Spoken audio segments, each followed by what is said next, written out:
행복의 방향은 가치입니다. 어떤 가치를 추구하냐에 따라 행복이 달라집니다. 변하지 않는 절대적 가치를 추구하는 사람은 변함없이 행복합니다. 시시때때로 변하는 상대적 가치에 매여 사는 사람은 끊임없이 비교합니다. 끊임없이 불안합니다. 끊임없이 시달립니다. 행복한 시간조차도 없습니다. 당신은 어떻습니까? 절망으로 가득 차 있습니까? 아니면 지금 가장 행복하십니까? 앞으로 더 큰 행복이 다가오는 것을 믿습니까? 비록 고난과 아픔이 있다 할지라도 바른 방향으로 살아가는 사람은 결코 불행해지지 않습니다. 오히려 고난을 받을수록, 환난을 겪을수록 내가 살아있구나, 내가 잘 살아가야지, 자기 존재의 가치를 느낍니다.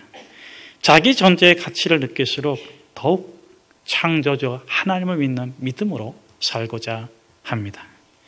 39절에서는 이렇게 말씀하고 있습니다. 이 사람들은 다 믿음으로 말미암아 증거를 받았으나 약속된 것을 받지 못하였으니, 이 사람들이란 첫째, 예수님 오시기 이전의 사람들입니다. 구약시대의 사람들입니다. 둘째, 올바른 방향을 찾은 사람들입니다. 오실 메시아를 믿었습니다. 셋째, 믿음의 증거를 갖고 있지만 십자가의 은혜를 받지는 못했습니다. 그럼에도 불구하고 더 좋은 것을 얻고자 덜 좋은 것을 감수했습니다. 넷째, 이들은 눈앞에 당하는 고난 때문에 삶의 방향을 바꾸지 않았습니다. 눈앞에 보이는 행복 때문에 영원한 행복을 포기하지도 않았습니다.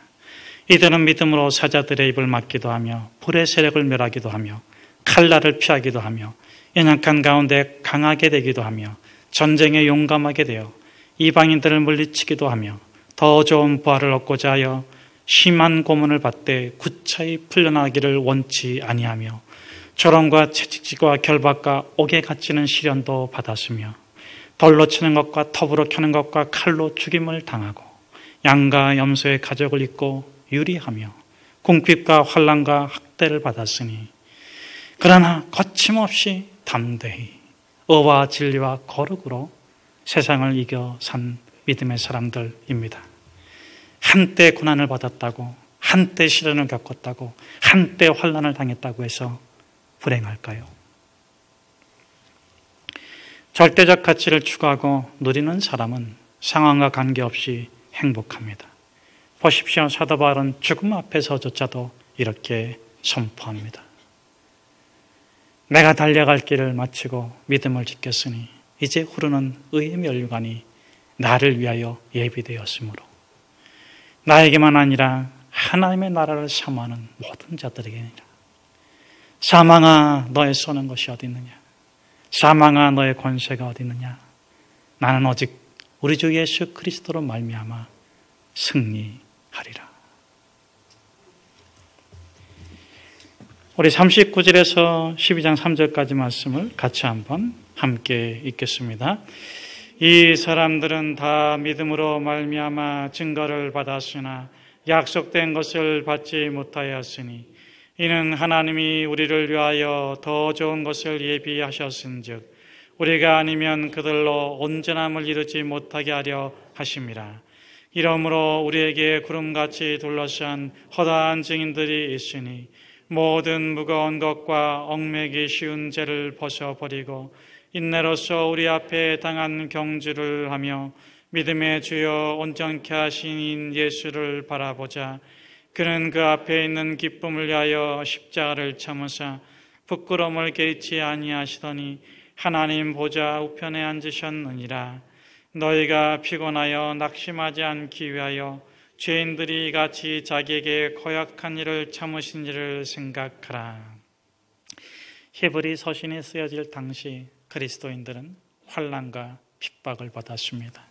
극심한 고난 가운데 신앙적 회의를 느꼈습니다. 예수 믿는 게 과연 도움이 되나?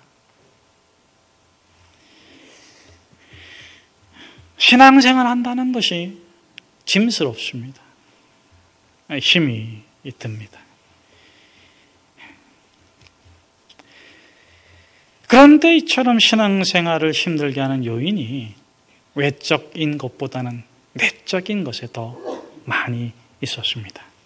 오늘 본문에서는 이렇게 표현하고 있잖아요. 3절에 보면 첫째, 너희가 피곤하여 낙심하지 않기 위하여. 둘째, 죄인들이 이같이 자기에게 거역한 일을 참으신 일을 생각하라. 그래서 이 1과 2, 첫째와 둘째를 같이 생각해 보면 믿음을 갖고 사는 것이 피곤하고 낙심되는 이유가 분명해지는데 그것이 바로 거역하는 일들입니다. 올바른 방향으로 삶을 살고자 하는데, 믿음으로 살고자 하는데, 말씀을 따라 살고자 하는데 그렇게 하지 못하도록 끊임없이 방해하는 일들에 부딪히고 있다는 것입니다. 차라리 세상이 반대한다면 힘이 날 것입니다. 차라리 세상이 핍박한다면 용기가 솟아날 것입니다. 그런데 같은 신앙인이 피곤하게 하고 같은 신앙인들이 낙심하게 합니다. 신앙인으로서 서로를 대하지 않는다면 속 시원할 것 같아요. 쉽게 해결될 부분도 많을 것 같습니다. 그런데 끊임없이 요구합니다. 너는 믿음의 사람이라며, 너는 사랑의 사람이라며, 너는 용서한다며, 너는 인내한다며. 그래서 한계를 짓고 싶어요.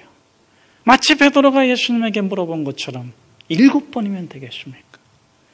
7번 용서하면 되겠습니까? 7번 사랑하면 되겠습니까? 7번 참으면 되겠습니까?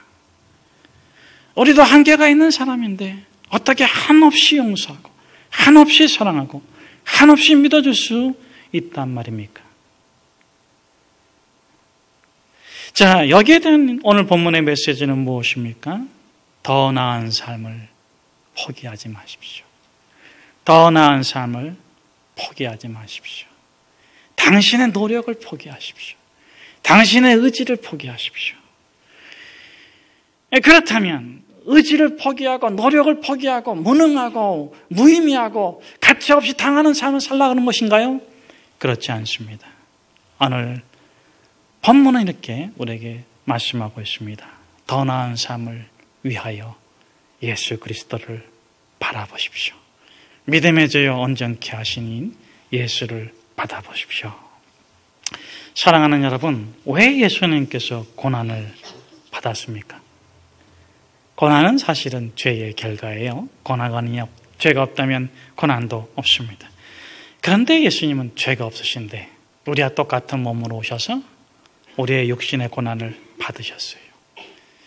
채찍질 맞으시고 가시관을 쓰시고 십자가에 달려 돌아가셨습니다.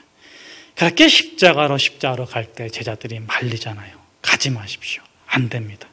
이 일만큼은 결코 주님에게 일어나서는 안 됩니다. 그럼에도 불구하고 예수님께서 제자들에게 뭐라고 말씀하십니까?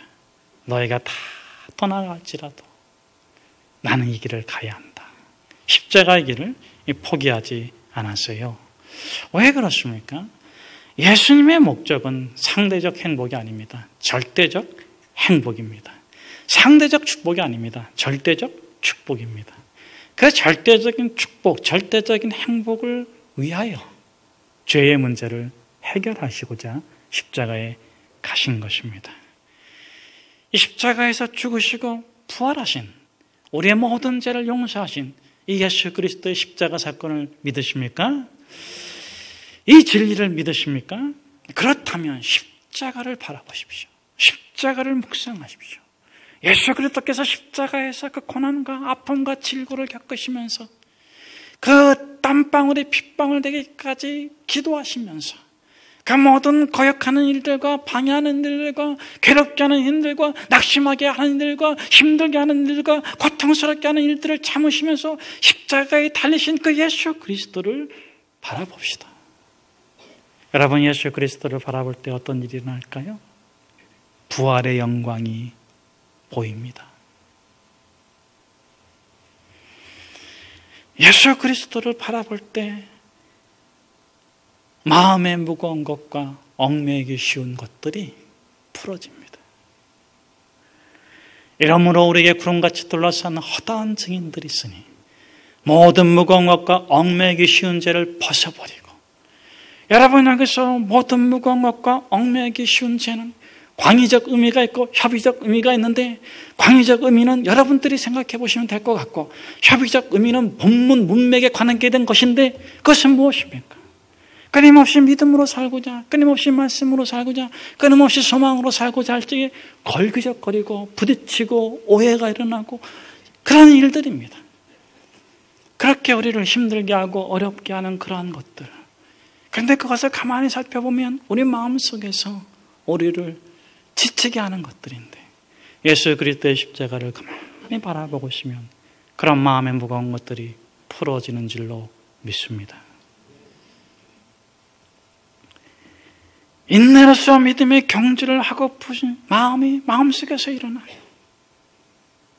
내가 포기하지 말아야지. 내가 믿음을 포기하지 말아야지. 내가 예수 그리스도를 포기하지 말아야지. 내가 사랑을 포기하지 말아야지. 그렇게 예수님을 포기하지 않으려고 하는데, 아내가 예뻐 보이고 남편이 멋져 보이고 자식들이 그저 받아들여지고 삶의 어려움과 직장의 어려움들이 쉽게 이기고 싶은, 이겨질 것 같은 그런 좋은 마음이 드는 거예요. 이것이 바로 십자가의 은혜가 아니겠습니까? 사랑하는 여러분, 우리가 십자가를 바라볼 때에 꼭 기억나는 금언이 있습니다. 이것도 지나갈 것이다.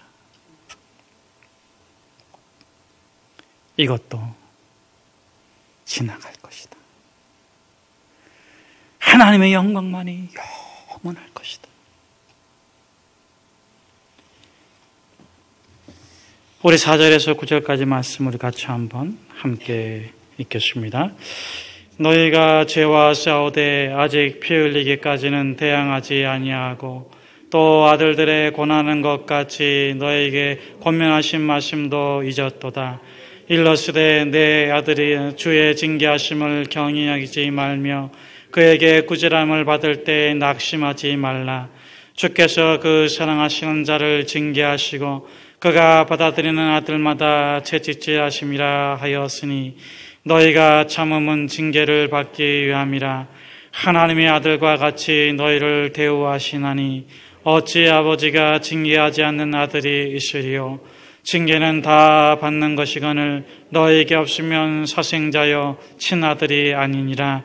또 우리 육신의 아버지는 우리를 징계하여도 공경하였거든 하물며 모든 영의 아버지께 더욱 복종하며 살려 하지 않겠느냐. 여러분, 누가 행복한 사람입니까? 행복의 주변을 맴도는 사람일까요? 행복을 소유하고 있으면서 누리지 못하는 사람일까요? 행복한 사람이란 상대적 가치에 매여 있는 사람이 아닙니다. 절대적 가치를 주변을 맴도는 사람도 아닙니다. 행복한 사람이란 자기에게 주어진 절대 가치를 누리는 사람입니다. 둘째, 자신에게 주어진 절대 가치를 양보하지 않는 사람입니다. 때로 그 양보하지 않음이 고난일 수 있고 핍박일 수 있고 시련일 수 있어요. 고통일 수 있어요. 이 히브리서 서신을 받는 믿음의 사람들이 그랬습니다. 절대가치, 예수 그리스도, 절대가치 영생을 포기하지 않으면 않을수록 시련을 당하고 고난을 당하고 아프고 괴롭고 힘들고 고통스러워요. 괴로울까요? 불행할까요? 오늘 히브리서는 그렇게 말씀하고 있는 것입니다. 행복하다. 거짓말이에요. 지금 내가 막 며칠 굶었는데 어떻게 행복할 수 있어요? 행복하다. 거짓말이에요. 내가 지금 압제당하고 시련을 당하고 있는데 어떻게 행복하단 말이에요? 행복하다. 그런데 진정 진리를 따르는 사람은 그 행복하다는 말에 100% 동의합니다. 왜? 행복하니까. 이 세상의 그 무엇을 누리고 얻고 맛보는 것보다도 시련이 없을 그때보다도 더 행복한 게 사실이니까. 그러므로 오늘 히브리서 본문의 핵심이 무엇입니까? 예수 그리스도를 믿는 자들이요, 우리도 선진들처럼, 우리도 그런 같이 둘러싼 허다한 증인들처럼, 우리도 그 어떤 상황에서 그 어떤 일을 겪는다 할지라도 우리는 거룩한 행복으로 살아갈 수가 있습니다. 그러므로 생각의 틀, 준거의 틀, 해석의 틀을 바꾸세요. 내가 하나님께 버림받아 고난받고, 내가 하나님께 내점당해서 아프고 시련을 겪는다고 생각하지 마세요. 내가 하나님의 친아들이기 때문에, 내가 하나님의 사랑을 받고 있기 때문에, 내가 하나님께 진정 가치 있기 때문에, 내가 하나님의 딸이기 때문에 고난받고 있다고 당신의 존재의 틀을 바꾸세요. 그러면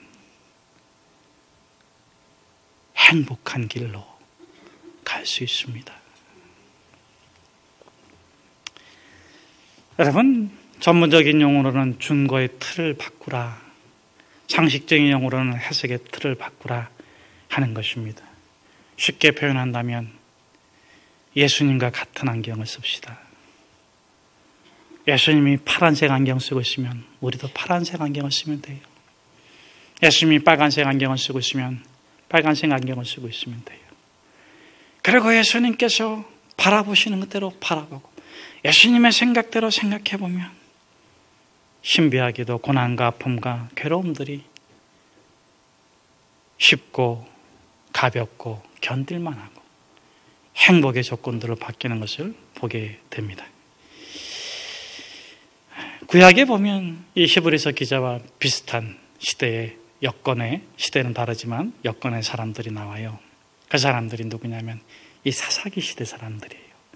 사사기는 고난의 시기 아닙니까? 왕이 없어서 각자 소견에 옳은 대로 했는데 늘 이스라엘 백성들이 타민족에게 압박을 받고 시련을 받고 고난을 받았어요.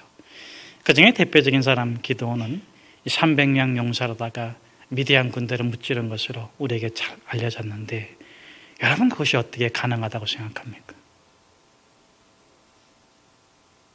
하나님께서는 그 일을 일으키기 전에 이 기드온을 바꿔주세요. 기드온의 생각의 틀, 해석의 틀, 준거의 틀을 바꿔주세요.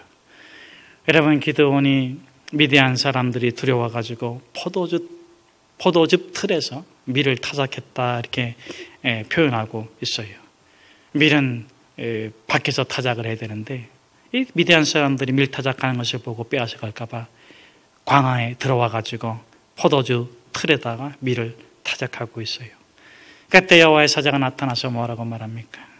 큰 용사여, 두려워하지 마라. 하나님께서 너와 함께 하신다. 이렇게 말을 해요. 여러분, 하나님께서 나타나가지고 저와 나 또는 여러분들에게 큰 용사여, 두려워하지 마라. 하나님 너와 함께 하신다. 그러면은 여러분 어떻게 반응하시겠습니까? 저 같으면은 할렐루야. 왜냐하면 하나님이 나타나면 꼭 소원을 다 들어주시잖아요. 그런데 기드온이 뭐라고 말합니까? 하나님이 우리와 함께 하시면 어찌 이런 일들이 일어날 수 있습니까? 하나님 우리 버렸어요. 홍해를 가르고 애굽에서 가나안까지 올라오던 이적들이 다 어디 갔습니까? 그렇게 은혜 받고 기적이 일어나고 대적을 물리치고 이스라엘이 승승장구하던 시절은 다 지나갔습니다. 여호와께서 우리를 버렸습니다. 그렇게 기드온이 말을 해요. 그때 이 여호와의 사자가 기드온에게 해주는 말씀이 대단히 중요한데, 그 말씀이 오늘 본문의 말씀과 일치하는 것이라 확신합니다. 너는 너의 힘으로 이스라엘을 미드안에서 구하라. 내가 너를 보낸다. 여러분, 지금 이 기드온이 숨어 있고 겁에 질려 있고 자신을 버림받았다고 여기고 있는데 여호와의 사자가 너는 너의 힘으로, 제가 직역한 겁니다, 이스라엘을 미디안에서 구하라. 내가 너를 그 일을 위해서 보내겠다. 이렇게 말씀했을 적에 여러분, 이 기드온이 믿어지겠습니까? 믿어지지 못하니까 기드온이 이렇게 대답하고 있어요. 내가 무엇으로 이스라엘을 구원하리이까? 나의 집은 므낫세 집에서 극히 약하고 나는 내 아버지 집에서 가장 작은 자입니다. 할 수 없습니다. 나는 못났고 나는 약하고 나는 너무나도 작습니다. 그때 이 기드온에게 여호와의 사자가 그럽니다. 여호와께서 그에게 이르시되 내가 반드시 너와 함께하리니 내가 미디안 사람 치기를 한 사람 치듯 하리라. 여러분, 기드온은 그렇게 자기가 작은 자로, 부족한 자로, 연약한 자로 아무것도 할 수 없고 그냥 미디안에 치이고 그냥 이렇게 수치스럽게 포도즙 틀에서 밀이나 타작해야 되는 그런 존재로 자기를 인정하고 그렇게 살고자 하는 거예요. 거기에 갇혀 있는 거예요. 그런데 하나님께서 그에게 나타나가지고 말합니다. 너는 큰 용사다. 너가 한 사람 치듯이 기도는 미디안 사람들을 칠 수 있을 것이다. 내가 이 일을 위해서 너를 보냈다. 여러분, 이때 이 기드온이 어떻게 합니까? 일단은 믿음으로 받습니다. 그러나 그 일을 행하기에는 부족한데 후에는 그 일을 하게 되는데 바뀌고 나서 해요. 바뀌고 나서. 바뀌기 전에는 못해요. 여러분, 무엇이 바뀌는 것 같습니까? 그 다음 본문에 읽어보면 되지만 제가 잠깐 설명해 드리면은 이 기드온이 하나님의 사자한테 그럽니다. 증거를 보여주십시오. 표징을 보여주십시오. 그래서 이 기드온이 염소와 또 한 에바의 고운 가루를 가지고 무교봉을 만들어 가지고 옵니다. 그래서 여호와의 사자가 그것을 바위 위에다 올려놓으라 그래요. 바위 위에다 올려놨더니 불로 확 살라버렸어요. 그때서야 이 기드온은 자신에게 나타난 사자가 진정 하나님의 사자이고 하나님께서 그 일을 하기로 결정한 것을 확신하게 됩니다. 그러면서 외치는 소리가 있는데 그것이 기드온의 근본을 바꿔놓는 소리가 됩니다. 준거의 틀, 해석의 틀을 바꾸게 되는데 여러분, 그때 기드온이 무엇이라고 외쳤는지 아십니까? 여호와 샬롬. 여호와 샬롬을 외쳤어요. 그러고 나서 이 바알의 신상들을 짓고 그리고 나서 300명의 용사를 가지고 미디안의 군대를 무찌르는 위대한 용사가 된 것입니다. 여러분, 우리가 세상을 바라보고 우리가 당한 고난 가운데서 우리가 거룩한 길로 행복하게 살기 위해서 우리가 무엇을 추구하고 무엇을 얻고 무엇을 맺고 무엇을 풀고 이런 것 이전에 근본적으로 우리의 기본적인 증거의 틀이 바뀌어야 되는데 우리 증거의 틀이 무엇으로 바뀌어야 되겠습니까? 여러분, 불안하고 두렵고 짜증내고 화내고 심장을 내면서 그러면 안 돼요. 내가 불평하는 걸 이해해주고 내가 원망하는 것을 이해해주고 그래서는 안 돼요. 그거를 끊는 방법은 내가 그 사람에게 안 하는 게 아니라 내 증거의 틀을 바꿔야 돼요.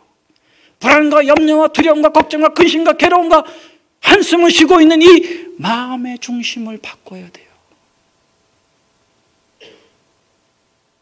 여호와 샬롬이 되어야 할 줄로 믿습니다.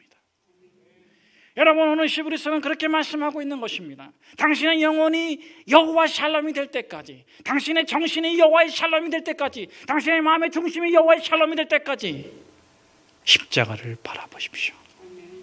십자가를 묵상하십시오. 십자가에서 부활하십시오. 당신의 세계관이 바뀔 줄로 믿습니다.